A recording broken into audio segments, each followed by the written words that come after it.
მეგობარი აქტის საბოლოო დამტკიცებამდე შეერთებულ შტატებში საქართველოსთან ურთიერთობის შესახებ მოსმენები გრძელდება. წარმომადგენელთა პალატაში მოსმენაზე მყოფმა სახელმწიფო მდივანმა მარკო რუბიუმ საქართველოსთან დაკავშირებით რესპუბლიკელი კონგრესმენის ჯო უილსონის კითხვას უპასუხა. მეგობარი აქტის თანაავტორი კონგრესმენის თქმით, ქართველი ხალხის პროდასავლური პროტესტის ფონზე ქართული ოცნება ანტიამერიკულ პოლიტიკას ატარებს და ვაშინგტონთან კავშირებს კრიმინალურად აცხადებს. მარკო რუბიოს თქმით კი ამჟამად ამერიკის ადმინისტრაცია რამდენიმე ვარიანტზე მუშაობს. თუმცა სახელმწიფო მდივანს არ დაუსახელებია, რა საკითხებს განიხილავს ვაშინგტონი. They rigged the election in Georgia on October 26. ქართულმა ოცნებამ 2024 წლის 26 ოქტომბრის არჩევნები გააყალბა. მათ კრიმინალად გამოაცხადეს ამერიკასთან ასოციაცია. 200 დღეა თავისუფლების მოყვარე ქართველი ხალხი ყოველდღიურად გმირულად გამოდის ქუჩაში. მათ უჭირავთ ამერიკის დროშები, თანატარებენ პრეზიდენტ ტრამპის ფოტოებს. თქვენი ხელმძღვანელობით რა გაკეთდება სახელმწიფო დეპარტამენტის მიერ ისეთი, რაც რეალურ ფასს გადაახტევინებს ანტიამერიკულ ქართულ ოცნებას ქართველი ხალხის სახელით.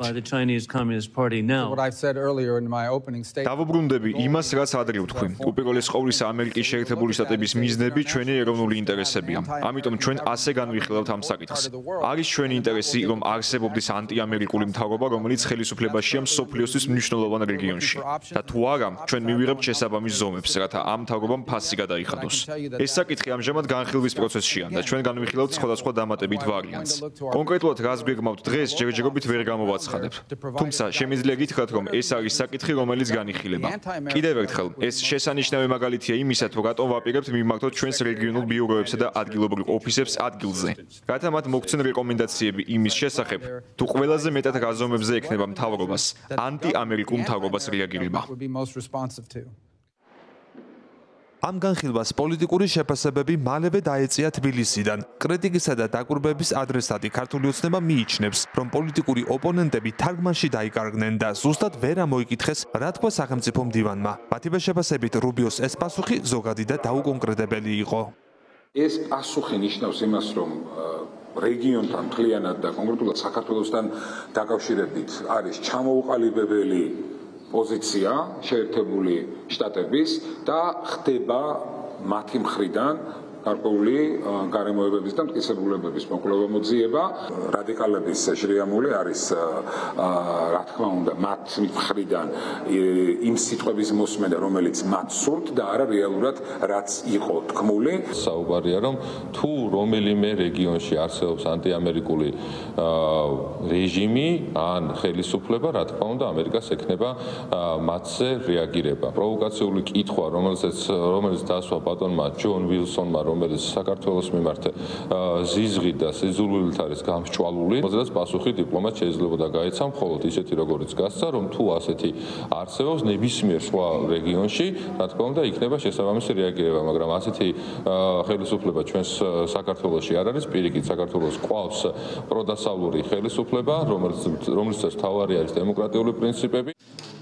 ოპოზიციაში ამბობენ, რომ თარგმანი ზუსტად გაიგეს და ქართული ოცნების ასეთი განცხადებები მოჩვენებითი სიმშვიდის მაუწყებელია. მათივე თქმით, უკვე მკაფიოდ ჩანს, რომ ამერიკის შეერთებული შტატები კავკასიის რეგიონისა და საქართველოს მიტოვებას არ აპირებს და რომ მათი მტრები შესაბამის პასუხს მიიღებენ. ჩვენ მოვისმინეთ ძალიან ნათელი განაცხადი ამერიკის შეერთებული შტატების სახელმწიფო მდივნისგან, რომელმაც ფაქტიურად დაადასტურა, რომ დღეს ამერიკის ადმინისტრაციას მიაჩნია, რომ ბიძინა ივანიშვილის მთავრობა ეს არის ანტიამერიკული რეჟიმი და ეს არის ძალიან დიდი გამოწვევა საქართველოს ყველა მოქალაქისთვის.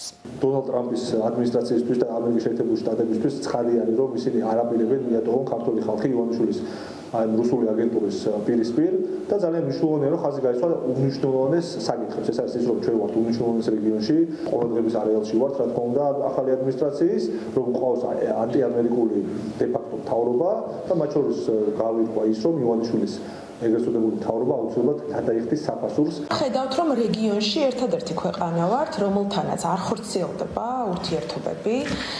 ამ ნაწილში სტრატეგიული ურთიერთობები ასევე შეჩერებულია, ძალიან მნიშვნელოვანი გზავნილი არის და მისი მხრიდან სწორად არის შეფასებული ის მდგომარეობა, რომელიც ქართული ოცნების რეჟიმის პირობებში დადგა ჩვენს ქვეყანაში და აქ დავინახეთ კიდევ ერთხელ, რომ ის აქტი, მეგობარი აქტი, რომელიც განიხილება ამერიკის სენატში, სწორედ აი ამ შეფასებების შედეგი არის. 21 მაისს პრემიერ-მინისტრმა ირაკლი კობახიძემ განაცხადა, რომ მის მიერ დონალდ ტრამპისა და ჯეიდი ვენსისთვის გაგზავნილი ღია წერილი ამერიკულმა მხარემ უპასუხოდ დატოვა. მისივე თქმით, დუმილის ძალიან მნიშვნელოვანი პასუხია. ალეკო კვეტაძე, ევრონიუს ჯორჯია.